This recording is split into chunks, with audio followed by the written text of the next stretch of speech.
Hello बच्चों, स्वागत है आप सबका आपके अपने यूट्यूब चैनल मैथ टॉपर्स अड्डा पर। वीडियो में हम बहुलक ज्ञात करना सीखने वाले हैं। बहुलक से जो आपका बोर्ड एग्जाम में प्रश्न बनता है वो आपका 4 नंबर का पूछा जाता है। अगले 5 मिनट में आपके 4 नंबर 100% क्लियर होने वाले हैं, तो वीडियो को पूरा ज़रूर देखिए और अपने 4 नंबर पक्के कीजिए। तो हमने जो आज का क्वेश्चन ले रखा है, क्वेश्चन है हमारा प्रश्नावली 14.2 से क्वेश्चन नंबर 1। देखिए एनसीईआरटी बुक से क्वेश्चन है, ये फर्स्ट वाला क्वेश्चन है। ठीक है, आप क्वेश्चन बुक से देख सकते हैं। इसमें हमें बहुलक और माध्य दोनों निकालना है। माध्य यानी समांतर माध्य हम पहले ही निकालना सीख चुके हैं। माध्य का कैसे निकालते हैं, समांतर माध्य कैसे निकालते हैं, इस चैप्टर के सारे फॉर्मूले लिंक आपको डिस्क्रिप्शन में मिल जाएगा, वहाँ पे जाके आप चेक कर सकते हैं। फुल मैंने वीडियो बना रखे हैं। तो आइए अब इस क्वेश्चन की बात करते हैं। देखिए यहाँ पे अब सबसे पहले क्वेश्चन स्टार्ट करें उससे पहले हम ये समझ लेते हैं बहुलक हमारा होता क्या है, उसका क्या मतलब है। देखिए यहाँ पे मैं कुछ नंबर लिख रहा हूँ। जैसे कि एक परीक्षा हुई, जैसे आपकी क्लास में मान लीजिए 6 बच्चे हैं और 6 बच्चों ने एक टेस्ट दिया और उनके नंबर इस प्रकार हैं। एक के नंबर आए 20, दूसरे के 30, फिर एक के 40, फिर एक के 30 और 50 और ये 30। ठीक है, तो हमारे 6 आंकड़े हो गए, 1 2 3 4 5 6। तो इन जो नंबर आए यहाँ पे जो संख्या दे रखे हैं, ये नंबर लिख रखे हैं इस चैप्टर में, इनको हम बोलते हैं आंकड़े। तो हमें ये आंकड़े दे रखे हैं। अगर मैं आपसे पूछता है इन आंकड़ों का बहुलक क्या होगा, तो इन आंकड़ों का जो आप बहुलक होगा वो बहुलक होगा आपका 30, क्योंकि 30 सबसे ज़्यादा बार आया है। इन आंकड़ों में सबसे ज़्यादा बार कौन सी संख्या आई है, इन आंकड़ों में सबसे ज़्यादा बार 30 आई, 3 बार आया। देखिए ये, ठीक है, तो इसका बहुलक 3 है। ठीक है, तो किसी भी आंकड़े में जो संख्या सबसे ज़्यादा बार आप पूछी जाती है या आती है वही उसका बहुलक होती है। तो ये तो हो गया बहुलक। अगर आपको एक नंबर का प्रश्न भी ऐसे पूछ लिया जाता है, यहाँ पे कुछ नंबर ऐसे दे रखे होंगे और पूछ लिया जाएगा बहुलक ज्ञात कीजिए, बहुविकल्पी प्रश्न आ जाता है, कभी कभी आया है भी है बोर्ड एग्जाम में, तो यहाँ पे आंसर होगा 30। इस प्रकार क्वेश्चन आप कर सकते हैं। अब ये वाला क्वेश्चन देखिए, जहाँ पे आपको वर्ग अंतराल दे रखे हों तब बहुलक कैसे निकालते हैं, तो इसका होता है एक फार्मूला। तो देखिए वो फार्मूला क्या होता है। तो बहुलक निकालने का फार्मूला है, बहुलक को इंग्लिश में बोलते हैं मॉड। फार्मूला क्या है, L प्लस ब्रैकेट में F1 माइनस F0 बटे में 2F1 minus F0 minus F2 और इनटू में H। ठीक है, ये है बहुलक यानी मॉड का फार्मूला। अब L यहाँ पे क्या होता है, L होता है बहुलक वर्ग की निम्न सीमा, H होता है वर्ग अंतराल की माप, F1 होता है बहुलक वर्ग की बारंबारता, F0 होता है बहुलक वर्ग से ठीक पहले वर्ग की बारंबारता और F2 क्या होता है बहुलक वर्ग के ठीक बाद में आने वाले वर्ग की बारंबारता। अब यहाँ पे हो सकता है आपको कुछ चीज़ें ना समझ में आई हों, क्योंकि F1 F0 ये क्या है, लेकिन आप जब क्वेश्चन करेंगे तो वहाँ पे आप आसानी से समझ जाएंगे कि आपकी H क्या होती है, L क्या होती है, F1 F0 F2 सब कुछ समझने वाले हैं। तो देखिए क्वेश्चन है हमारा ये, यहाँ पे आयु दे रखी है वर्षों में और रोगियों की संख्या दे रखी है।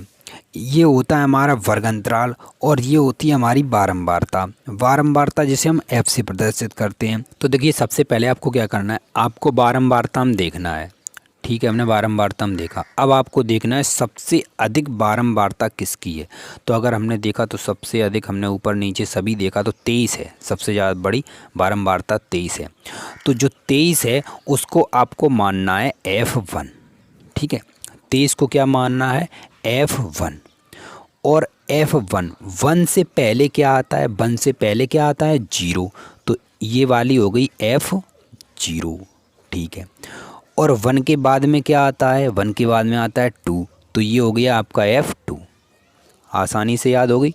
ठीक है, तो ये F1 है, ये F2 है और ये F0 है।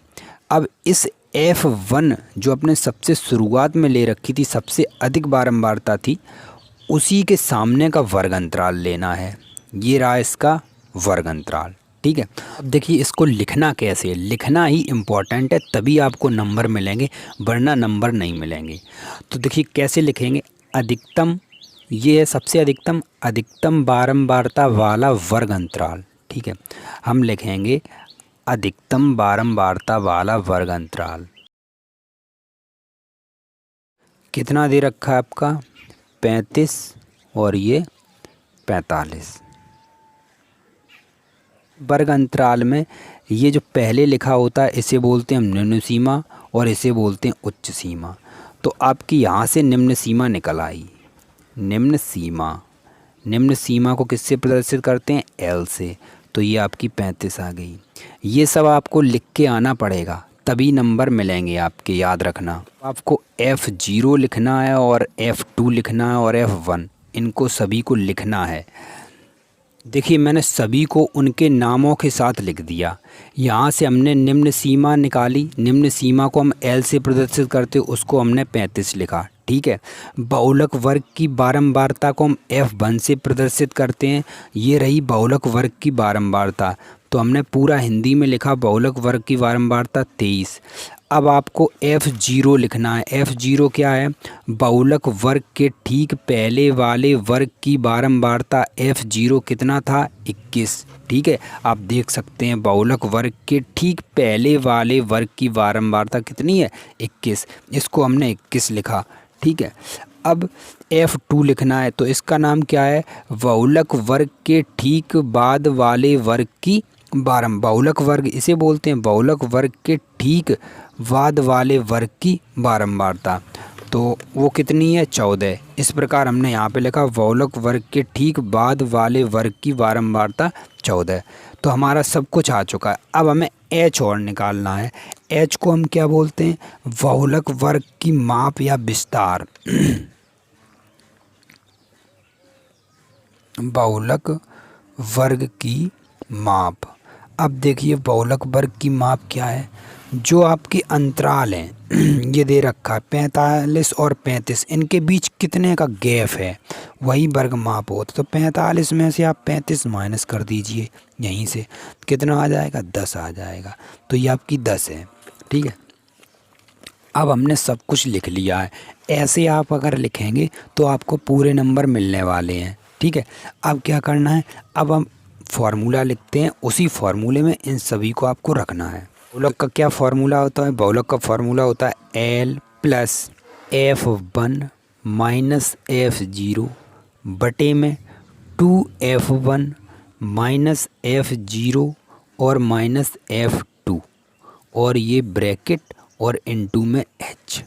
ये होता है बहुलक का फार्मूला। इसी फार्मूले में सब कुछ मान रख दीजिए। देखिए L कितना था? L हमारा 35 था, ठीक है, प्लस F1 कितना था? देखिए F1 था हमारा 23 यानी 23। तो हम यहाँ पे इसको 23 रख देते हैं, ये हो गया 23। F0 था, आप देख सकते हैं 21 था, ठीक है। और F1 2 गुणा F1 23 माइनस F0 था 21 और F2 था हमारा 14 और H तो अभी हमने निकाला वो था 10। तो अब बस इसे सॉल्व करना है आपको। ये लग दिया हमने 35 प्लस 23 में से 21 घटाएंगे तो 2 बचेगा। 23 दूनी कितना होता है? 46 होता है। तो यहाँ पे 46 लिखिए माइनस 21 और 14 दोनों ही माइनस के हैं तो दोनों को हम जोड़ेंगे। तो 4 और 1 कितना हो गया? 5 और 2 1 3 35 आ गया ये आपका, गुणा 10। अगर हम इसे सॉल्व करें तो ये क्या होगा? इसी के आगे हम थोड़ा सॉल्व कर दे रहे हैं। तो ये 35 का तो 35 रहा, ठीक, और ये प्लस इस 10 को और 2 का गुणा कर सकते हैं, कितना हो गया? 20, ठीक है।